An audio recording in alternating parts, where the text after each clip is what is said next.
4 июля казенное предприятие «Дороги Арктики» совместно с Министерством транспорта и дорожного хозяйства вручили фонду помощи Донбассу 2 КАМАЗа «Сайгак-4310».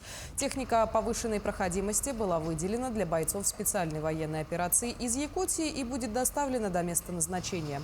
Машины в хорошем техническом состоянии, они отремонтированы и покрашены. В свою очередь, отраслевая поддержка проводится системно. Предприятие транспортного комплекса республики продолжает оказывать поддержку фонду помощи и поддержки Донбасса.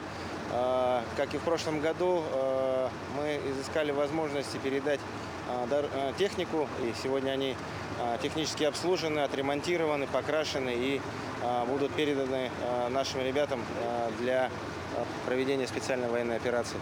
Надеемся, что эта техника будет в помощь, ну и ждем ребят со скорейшей победой.